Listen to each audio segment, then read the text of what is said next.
नमस्कार, बहुत स्वागत है आप सभी का। आप देख रहे हैं टोटल न्यूज, आपके साथ मैं हूं पंकज रौतेला। हरियाणा में विधानसभा चुनाव का बिगुल बज चुका है। सभी दल चुनाव में जीत जान से लगे हुए हैं। चुनाव से पहले टिकट की दौड़ है, टिकट की टक्कर है और चर्चाओं का बाजार गर्म है। हरियाणा में सरकार बनाने के लिए कांग्रेस नए चेहरों पर दांव खेल सकती है, वहीं बीजेपी भी किसी तरह की कोई कमी छोड़ना नहीं चाहती। इसी को लेकर हमारे खास कार्यक्रम टिकट की टक्कर में आपका स्वागत है। टोटल न्यूज की टीम हर विधानसभा में पहुंच रही है और वहां की जनता की नब्ज को टटोलने का काम किया जा रहा है। टिकट को लेकर किस तरह के समीकरण बन रहे हैं, क्या तालमेल बनाकर जिताऊ चेहरों की तलाश की जा रही है, यही जानने के लिए हमारी टीम होडल विधानसभा पहुंची और हर वर्ग के लोगों से उनका ओपिनियन जाना। आज चर्चा इसी मुद्दे पर होगी कि होडल विधानसभा क्षेत्र में किस पार्टी के बीच टक्कर कांटे की मानी जा रही है और जनता का भरोसा किस नेता के साथ है।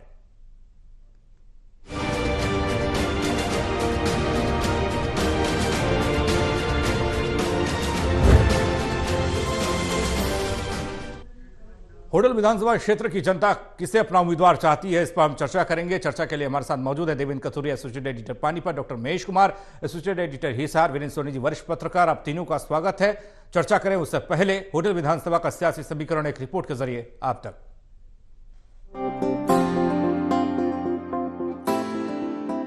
हरियाणा में चुनावी सरगर्मियां तेज हो चुकी हैं। विधानसभा चुनाव की टिकट के लिए होड़ मची हुई है। कांग्रेस में एक सीट पर 10-10 दावेदार हैं।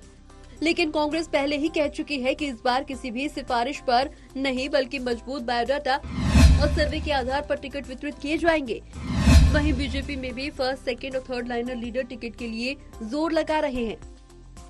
चुनावी माहौल में टिकट को लेकर किस तरह की चर्चा चल रही है, इस बार किसे टिकट मिलने की संभावना ज्यादा है, यही जानने के लिए टोटल टीवी अलग अलग विधानसभा क्षेत्रों में पहुंच रहा है, जनता का ओपिनियन ले रहा है। यही सब जानने के लिए टोटल टीवी की टीम 25 जुलाई को होडल विधानसभा क्षेत्र पहुंची, जिसका सैंपल साइज 198 है। होडल विधानसभा सीट हरियाणा की महत्वपूर्ण विधानसभा सीट है, जहां 2019 में भारतीय जनता पार्टी ने जीत दर्ज की थी।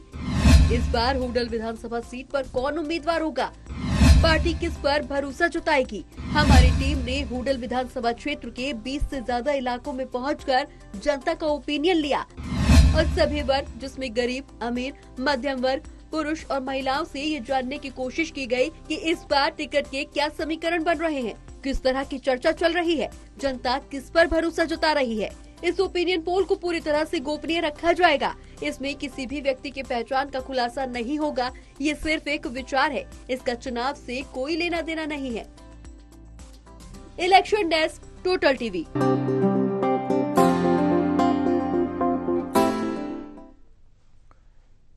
होडल विधानसभा को लेकर क्या समीकरण बैठ रहे हैं और कौन सी पार्टी का यहां दबदबा सबसे ज्यादा दिखाई दे रहा है, जनता की पसंद क्या है, जानने से पहले चर्चा इस सीट के समीकरण को लेकर। देवेंद्र, चर्चा की शुरुआत आपसे करने जा रहे हैं। होडल विधानसभा काफी महत्वपूर्ण विधानसभा मानी जाती है, ऐसे में माहौल क्या है?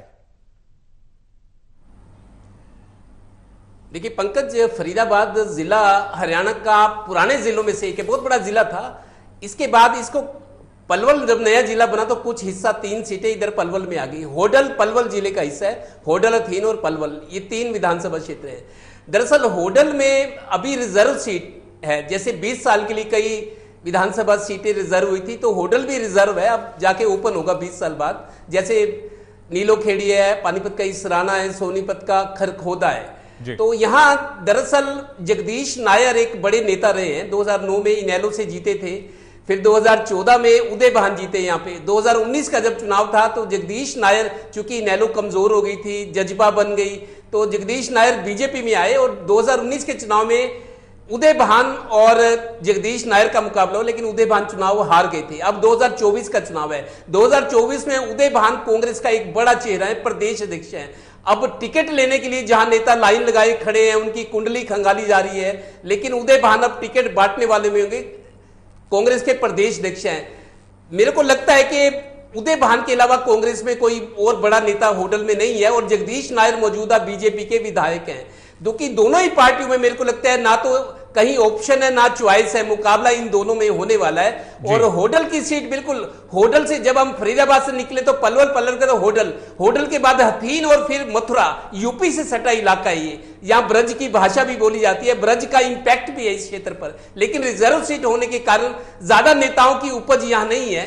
बारी बारी से उदय भान के पिता भी विधायक रहे हैं राजनीतिक खानदान से, और जगदीश नायर कई बार विधायक रहे हैं। तो मुकाबला मेरे को लगता है कांग्रेस और बीजेपी में होगा, और टिकट लेने वाले जो होंगे मेरे को लगता है ये दोनों बड़े नेता होंगे, जगदीश नायर मौजूदा बीजेपी विधायक और उदय भान। बीरेंद्र सोनी जी, कांटे की टक्कर बताई जा रही है। देवेंद्र ने बता दिया कि मुकाबला दो पार्टियों के बीच में है और दो चेहरे भी बता दिए गए। आपका अनुमान क्या कहता है, क्या कोई बदलाव यहां देखने को मिलेगा या फिर नहीं? देखिए, पिछले लगातार 3 चुनाव से दो प्रतिद्वंदी वही पुराने आमने सामने हैं। अब 2024 के अंदर भी वही लगता है कि अभी तक तो संकेत यही लग रहा है। तो भारतीय जनता पार्टी, हो सकता है कि कोई नया उम्मीदवार, कोई नया चेहरा सामने आए, लेकिन कांग्रेस से उदय भान का आना प्राय निश्चित है। और ये देखिए, भारतीय जनता पार्टी का कमल पहली बार जो है 2019 में खिला, और भारतीय जनता पार्टी का पहले कोई प्रभाव नहीं था। और यहाँ देखिए, हार जीत का अंतर भी यहाँ पर 3000 और 5000 के अंतर में ही रहता है, कोई हार जीत कोई अधिक नहीं होती है। हालांकि देखिए, बहुजन समाज पार्टी का भी थोड़ा बहुत प्रभाव है और इंडियन नेशनल लोकदल का भी प्रभाव है, लेकिन यहाँ मुख्य मुकाबला जो है भारतीय जनता पार्टी और कांग्रेस में होगा, और हार जीत का अंतर भी कम रहेगा। और पिछली बार जब लोकसभा चुनाव, अभी 2024 का लोकसभा चुनाव था, तो यहाँ से भारतीय जनता पार्टी की बजाय कांग्रेस को बढ़त मिली थी। मतलब कांग्रेस के उम्मीदवार हैं जो थे महेंद्र प्रताप, 566 वोटों से होडल से आगे रहे थे। तो कुल मिला के देखा जाए तो मुकाबला तो भारतीय जनता पार्टी और कांग्रेस में ही है। मैं जिस तरीके से इस सीट को देखते हैं तो एक इनेलो की छाप भी दिखाई देती है। हालांकि तब और अब की बात अलग है, लेकिन मौजूदा जो समीकरण है वो किस तरीके से देख पा रहे हैं?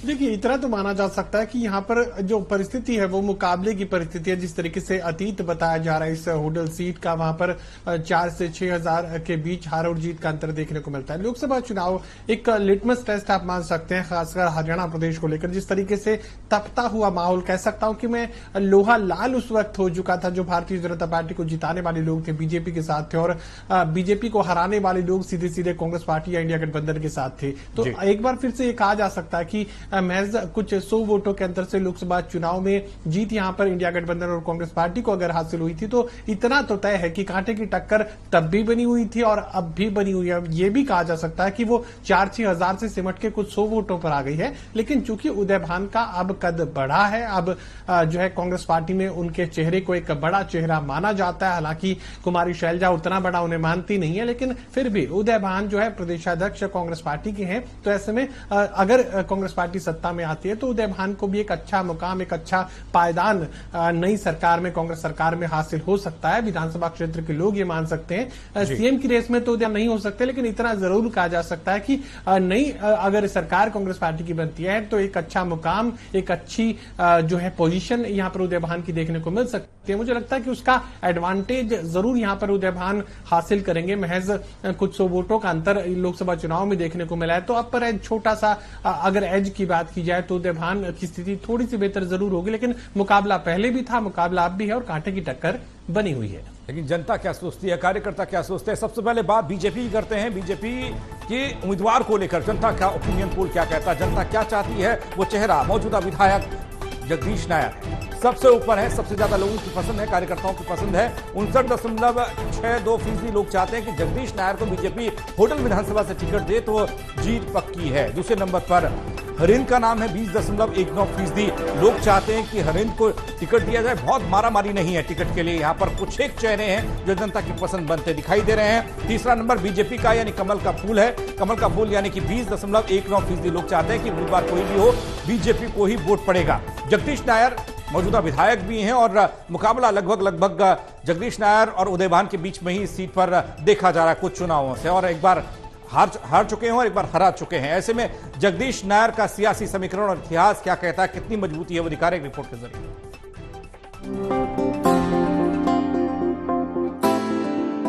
हरियाणा में नेता प्रतिपक्ष और पूर्व मुख्यमंत्री भूपेंद्र सिंह हुड्डा के बेहद करीबी माने जाने वाले उदय भान पूर्व में क्रबको के चेयरमैन और होडल हसनपुर दोनों विधानसभा क्षेत्र से 4 बार विधायक रह चुके हैं। उदय भान गयालाल के बेटे हैं, जिनकी वजह से हरियाणा में आया राम गया राम का मुहावरा प्रसिद्ध हुआ था। आया राम गया राम का मुहावरा दल बदल के पर्याय के रूप में 1967 में उस वक्त मशहूर हुआ जब हरियाणा की हसनपुर विधानसभा से निर्दलीय विधायक गयालाल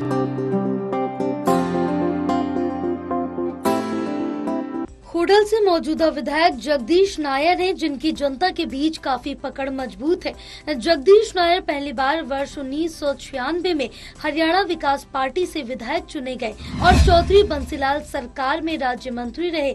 साल 1999 में हवीपा छोड़कर अन्य विधायकों के साथ ओम प्रकाश चौटाला के दरबार में पहुंच गए तथा चौटाला सरकार में मंत्री रहे। वर्ष 2000, 2005, 2009 तथा 2014 में वो इनेलो की टिकट पर चुनाव मैदान में उतरी, लेकिन जीत केवल 2009 के चुनाव में मिली तथा 3 बार पराजय का सामना करना पड़ा।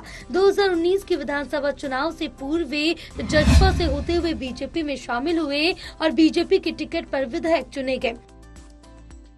मनोहर सरकार पार्ट 2 में सरकार गठन में जगदीश नायर को भूमि सुधार और विकास निगम का चेयरमैन नियुक्त किया गया। इसके साथ ही पार्ट 2 की सरकार की पहली वर्षगांठ से पूर्व ही जिले को शासन में भागीदारी मिल गई। नायर होडल विधानसभा क्षेत्र से तीसरी बार विधायक चुने गए। बता दें कि मनोहर पार्ट 1 में जिले का शासन में प्रभावशाली दखल था। होडल विधानसभा क्षेत्र से 6 बार विधानसभा का चुनाव लड़कर तीसरी बार विधायक चुने गए जगदीश नायर दलित राजनीति का बड़ा चेहरा है। Election desk, total news.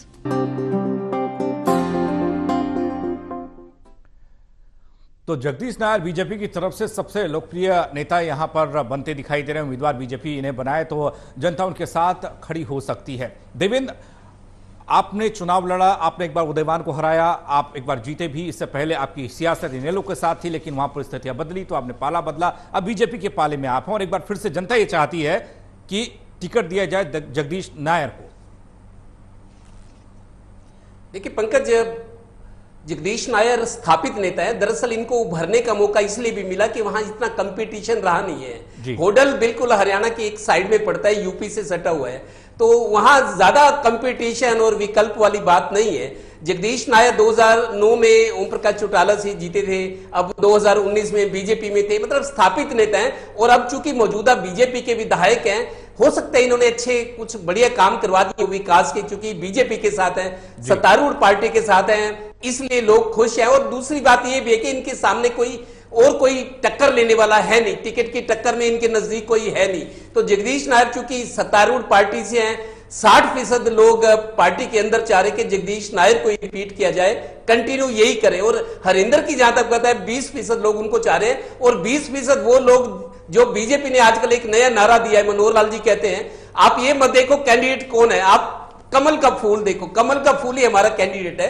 तो 20% ऐसे लोग हैं जो कमल के फूल के साथ हैं। तो कुल मिलाकर जगदीश नायर मजबूत स्थिति में, उनको कोई टक्कर देता हुआ नहीं लग रहा। अगर विकल्प की बात है, चेंज की बात हो, तो हरिंदर एक विकल्प के रूप में है। वीरेंद्र जी, आप किस तरीके से जगदीश नायर की सियासत को देखते हैं और जो जनता की राय है उसे कितना आप सहमत है? क्या कोई दूसरा नेता हरिंदर या फिर कोई नया चेहरा हो सकता है क्या?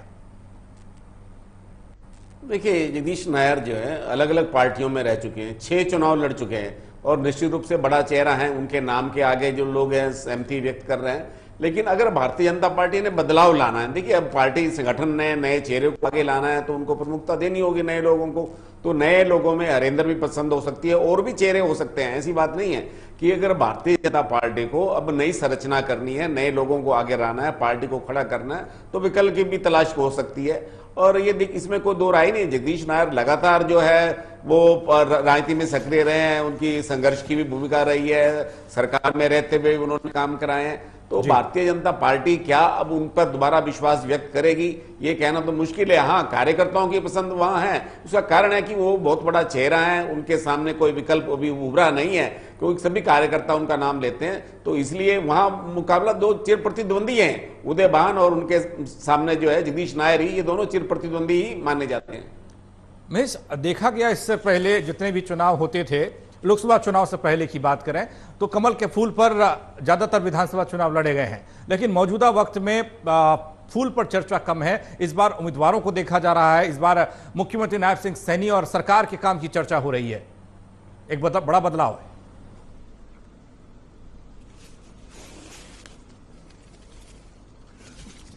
देखिए पंकज, साफ तौर से मैं बात कह सकता हूं कि कांग्रेस पार्टी के लिए इस बार करो या मरो की स्थिति है। अगर कांग्रेस पार्टी इस बार सत्ता पर काबिज नहीं हुई तो संगठन को बचाए रखना, संगठन तो वैसे भी हरियाणा प्रदेश में बनाया नहीं गया कांग्रेस पार्टी का, लेकिन कांग्रेस पार्टी के वोटर्स को इस मनोबल के साथ बनाए रखना, इस जीत के भाव के साथ बनाए रखना शायद मुमकिन कांग्रेस पार्टी के लिए नहीं हो पाएगा। तो करो या मरो की स्थिति ना सिर्फ कांग्रेस पार्टी के लिए बल्कि भारतीय जनता पार्टी के लिए भी करो या मरो की स्थिति इस बार बनी हुई है। भारतीय जनता पार्टी को अगर तीसरी बार हरियाणा प्रदेश में जीत का परचम लहराना है तो फिर एक एक सीट का डीएनए एनालिसिस जो है वो पार्टी की तरफ से किया जा रहा है। जीत की गारंटी वाली सीटें कौन सी हैं, ए ग्रुप में कौन सी आती हैं, बी ग्रुप में कौन सी और सी ग्रुप में कौन सी, सी वाली को बी तक कैसे पहुंचाना है और बी वाली को ए तक कैसे पहुंचाना है और ए की जो गारंटी है वो किस तरीके से बरकरार रखनी है। ये जो रणनीति है भारतीय जनता पार्टी के तमाम रणनीतिकार बनाते हुए नजर आ रहे हैं। मैं इतना कह सकता हूं कि जगदीश नायर को लेकर अगर किसी तरह की कोई परेशानी नहीं, और परेशानी से मेरा मतलब ये भी है कि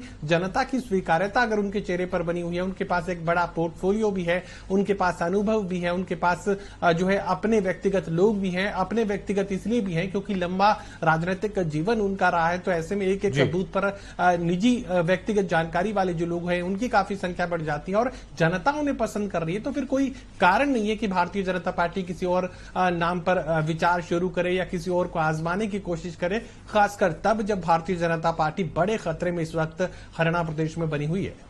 होडल विधानसभा से बीजेपी की बात की जाए तो जनता की पसंद बने जगदीश नायर। अब बात कर लेते हैं कांग्रेस की, क्योंकि मुख्य विपक्षी पार्टी कांग्रेस सत्ता में आना चाहती है और आने का दम भर रही है।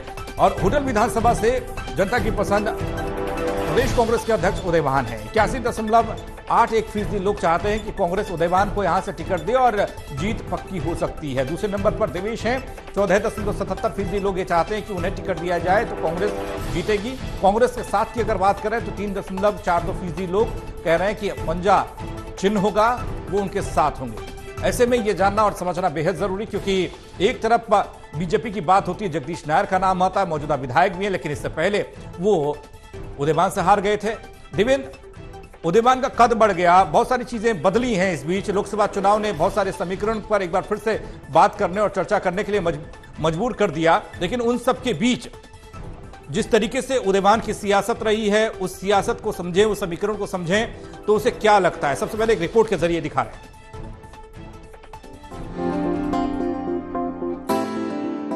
हरियाणा में नेता प्रतिपक्ष और पूर्व मुख्यमंत्री भूपेंद्र सिंह हुड्डा के बेहद करीबी माने जाने वाले उदयभान पूर्व में क्रबकू के चेयरमैन और होडल हसनपुर दोनों विधानसभा क्षेत्र से 4 बार विधायक रह चुके हैं। उदयभान गयालाल के बेटे हैं, जिनकी वजह से हरियाणा में आया राम गया राम का मुहावरा प्रसिद्ध हुआ था।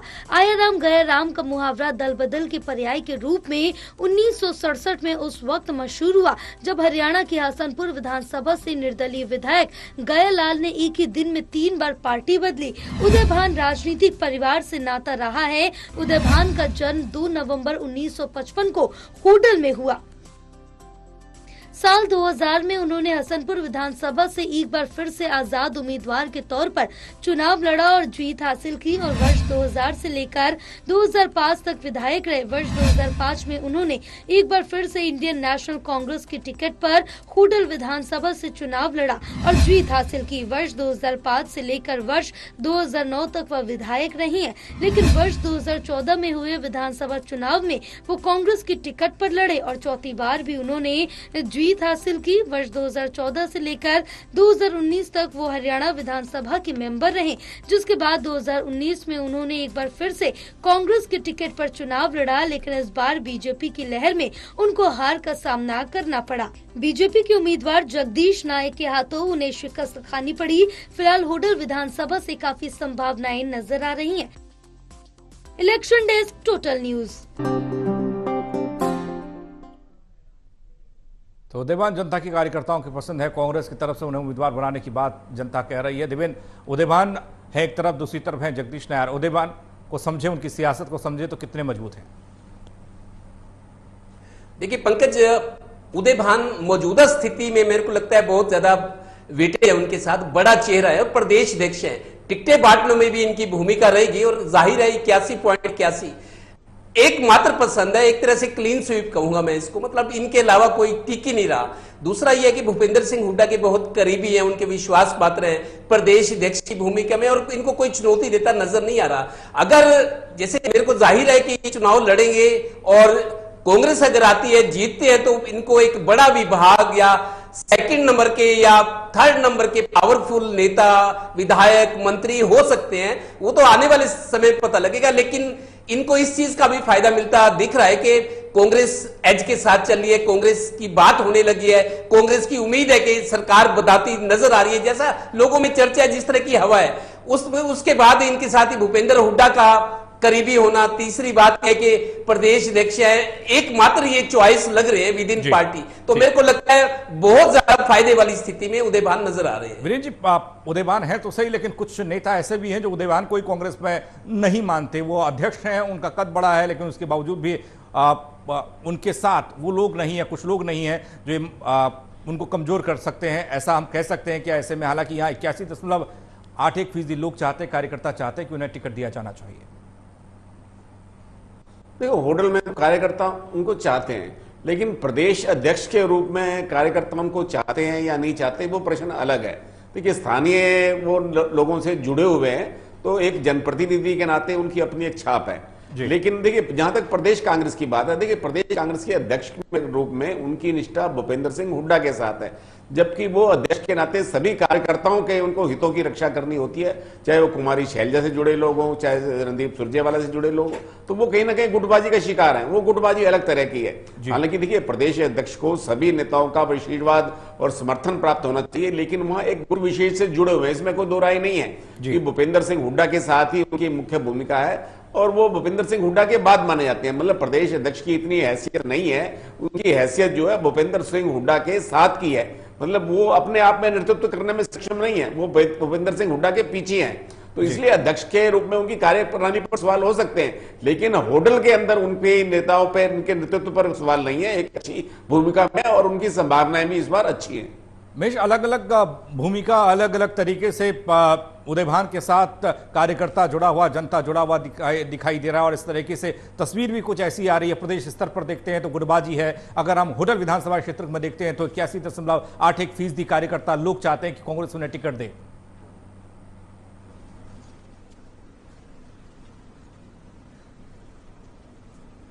देखिए, उदयभान को लेकर इतना तो जरूर कहा जा सकता है कि कांग्रेस पार्टी का कार्यकर्ता उन्हें पसंद कर रहा है, वोटर्स उन्हें पसंद कर रहे हैं, और यही वजह की 82% तो मतलब आंधी मानी, और किसी तरह की कोई चुनौती उस विधानसभा क्षेत्र में दूसरे विकल्प के रूप में देखने को नहीं मिल रही है। और दूसरा विकल्प ढूंढना भी किस लिए है? अगर पार्टी का टिकट बांटने वाले उदयभान है तो फिर अपने टिकट में क्या परेशानी है? और चूंकि ये आरक्षित सीट है और उदयभान को फिर किसी दूसरी आरक्षित सीट से लड़ने की जरूरत भी कहां है, जब स्वीकार्यता का स्तर इतना ज्यादा है। तो उदयभान के लिए होडल विधानसभा क्षेत्र बेहद आसान इस बार डगर हो सकती है, और परिस्थितियां चूंकि कांग्रेस पार्टी को अपर एज पर लिए हुए हैं, तो ऐसे में यहां पर अपर एज का फायदा उदयभान को भी मिलेगा। चलिए, बहुत शुक्रिया आप तीनों का हमारे साथ जुड़ने के लिए। तो होडल विधानसभा सीट का समीकरण जानने की कोशिश और जनता की राय, बीजेपी और कांग्रेस के उम्मीदवारों को लेकर जनता और कार्यकर्ता क्या चाहते हैं, ये जानने की कोशिश हमने इस कार्यक्रम के जरिए की और उस पर चर्चा की। हालांकि वोट देना जनता का काम है, जब विधायक बनेंगे और टिकट देना पार्टी का काम, ये देखने वाली बात होगी। छोटा सा ब्रेक, जल्द वापस आ रहे हैं।